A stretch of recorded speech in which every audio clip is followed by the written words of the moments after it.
नमस्कार, बहुत बहुत स्वागत है आपका। विदेश मामलों में लगातार केपी शर्मा ओली का जिक्र बार बार होता रहा है। हमारे देश से जोड़कर हुआ है, चीन से जोड़कर हुआ है और इसके साथ साथ नेपाल ने बीते कुछ समय में बहुत सारी ऐसी बातें कही हैं जिसमें कहीं ना कहीं ऐसा लगा कि वो चीन की तरफ बढ़ता हुआ दिख रहा है। लेकिन अब केपी शर्मा ओली ने एक बयान और दिया है, क्योंकि राजनीतिक अस्थिरता नेपाल में भी दिखाई दे रही है। राजशाही की तरफ क्या वापस लौटेगा नेपाल, या फिर ये जो चुनावों की प्रक्रिया है ये बनी रहेगी, इसको लेकर के अभी बहुत कुछ कहना सही नहीं होगा। अंग्रेजी में कहते हैं जंप द गन, तो उस तरह से बात नहीं की जाएगी, बल्कि ये जाना जाएगा कि अब कैसे केपी शर्मा ओली खास तौर पर भारतीय रॉ के चीफ जो वहां पर गए और आरएनएडब्ल्यू के चीफ ने जब वहां पर जाकर बात की आराम से, उसके बाद हमारे जनरल जाते हैं, जनरल को भी बहुत ज्यादा सम्मानित किया जाता है वहां पर, तो उसके बाद से ही केपी शर्मा ओली का जो रुख है वो बदला बदला नजर आ रहा है। वो चीन को अब ये भी बोल रहे हैं कि आप हमारी स्वतंत्रता पर जो है वो लगातार प्रहार कर रहे हैं और हमें स्वतंत्र रहने दीजिए, क्योंकि चीन कई जगह पर वहां पर इंफ्रास्ट्रक्चर डेवलप करना चाहता है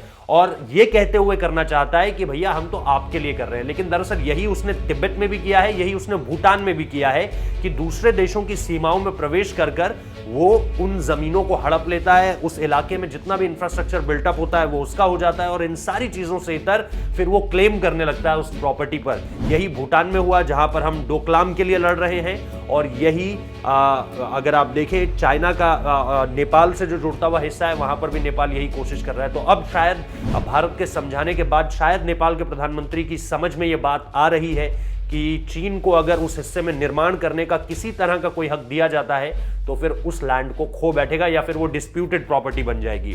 इस वजह से नेपाल शायद थोड़ा पहले प्रोएक्टिव हो गया है भारत के समझाने के बाद, और यही वो लगातार अब चाइना को कह रहा है। तो कह सकते हैं कि केपी शर्मा ओली, हिंदी में हमारे यहाँ कहते हैं कि सुबह का भूला शाम को घर आ जाए, तो उसे भूला नहीं कहते। तो कुछ वही स्थिति है केपी शर्मा ओली की। शायद जान चुके हैं कि गलती हो गई थी और अब वापस लौटने की तरफ बढ़ते हुए दिखाई दे रहे हैं। बहुत बहुत शुक्रिया इस वीडियो को देखने के लिए।